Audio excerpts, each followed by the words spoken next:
Welcome to my channel. दोस्तों आप लोगों को तो पता ही है नेटफ्लिक्स का हाल बेहाल है। नेटफ्लिक्स अच्छा नहीं कर पा रहा है। 100 दिन में 2 लाख सब्सक्राइबर खो चुका है। और ऐसा क्यों हो रहा है ये हम लोग एक एनालिसिस करके देखेंगे। नेटफ्लिक्स वो पहला प्लेटफॉर्म था, ओटीटी प्लेटफॉर्म, जो इंडिया पर लॉन्च हुआ और काफी अच्छा कर रहा था।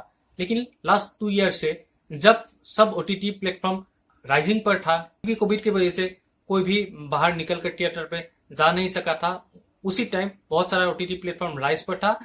लेकिन नेटफ्लिक्स धीरे धीरे करके नीचे तक आने लगी, उनका शेयर वगैरह बहुत ही कम होने लगी।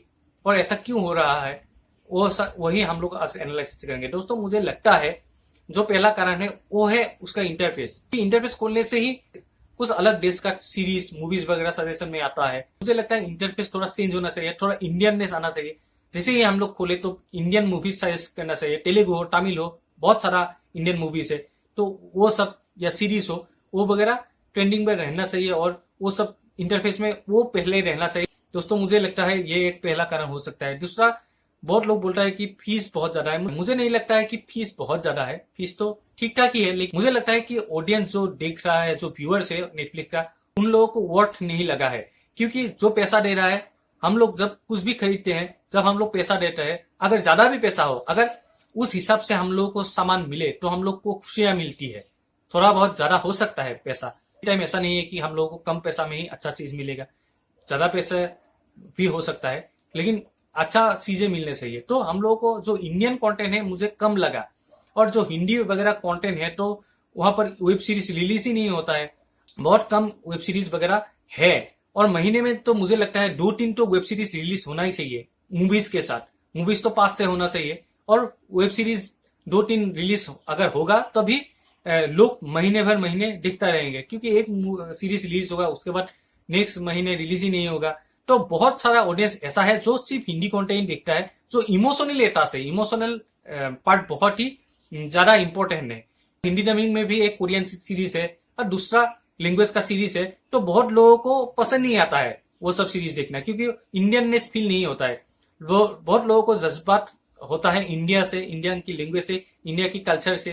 तो मुझे लगता है कि इंडियन कंटेंट होना चाहिए, उसके बाद कोरियन में देखेगा, उसके बाद कुछ अगर लैंग्वेज में जो होता है तो वो सब देखेगा। लेकिन हिंदी डबिंग पर अगर सिर्फ उसके ऊपर ही बेस्ड होगा कि हम लोगों ने तो हिंदी डबिंग करके सभी मूवीज दिया है, ये मूवीज दिया है, ये सीरीज दिया है, तो वो नहीं चलने वाला है। यहाँ पर इंडियन कंटेंट होना जरूरी है। और मुझे लगता है जो कंटेंट आ रहा है नेटफ्लिक्स पर वो मास अपील को अट्रैक्ट नहीं कर पा रहा है। हाँ, आप लोग बोलेंगे कि ज्यादातर मासेस तो नेटफ्लिक्स नहीं देखते, लेकिन ऐसा नहीं है। बहुत सारा अर्बन लोग भी मासेस मूवीज या सीरीज देखना पसंद करते हैं।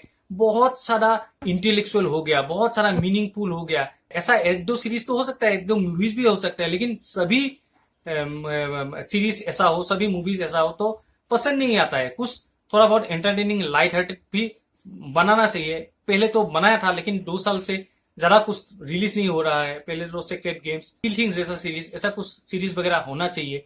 और अभी जो रिलीज हो रहा है और लास्ट 1 साल से जो रिलीज हो रहा है वो बहुत ही ज्यादा इंटेलेक्चुअल, बहुत ही ज्यादा इनर मीनिंग वाला चीजें दिखा रहा है, सीरीज दिखा रहा है, मूवीज वगैरह बना रहा है। ये भी मुझे एक कारण लगता है, और ये मुझे लगता है ये एक बड़ा कारण है।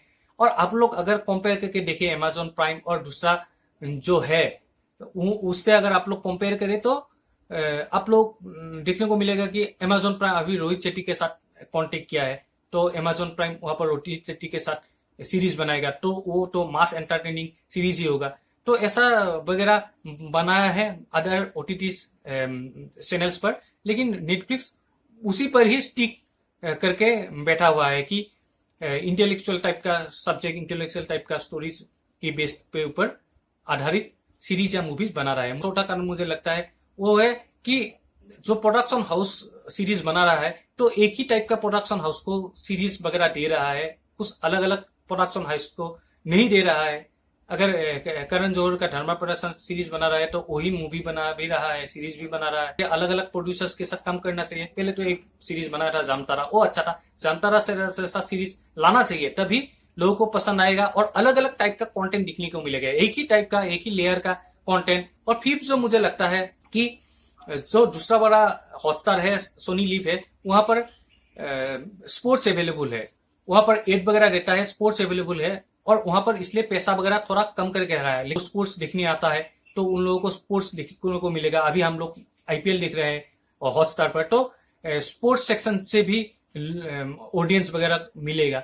तो ऐसा भी ओटीटी चल सकता है। यहाँ पर कुछ स्पोर्ट्स वगैरह नहीं है, मुझे लगता है वो लोग एड वगैरह लेकर थोड़ा सब्सक्रिप्शन फीस कम कर सकता है, और वो कोशिश करता है कि स्पोर्ट्स को भी सेगमेंट को भी लाया। अभी अमेजन प्राइम ने भी स्पोर्ट्स सेगमेंट लाया है। ये था मेरा रीजन जिसके वजह से मुझे लगता है नेटफ्लिक्स लो हो रहा है, फेल हो रहा है इंडिया पर। दोस्तों आप लोगों को क्या लेसन लगता है, आप लोग बोल सकते हैं कमेंट करके। दोस्तों आप लोगों को मेरे ये पॉइंट्स वगैरह अच्छा लगा है तो आप लोग लाइक कर दीजिए। दोस्तों आप लोगों से मैं फिर से रिक्वेस्ट करता हूँ, गुजारिश करता हूँ कि आप लोग मेरे इस चैनल को प्लीज सब्सक्राइब कीजिए, और एक वीडियो के साथ मिलते हैं दोस्तों। अब तक के लिए बाय।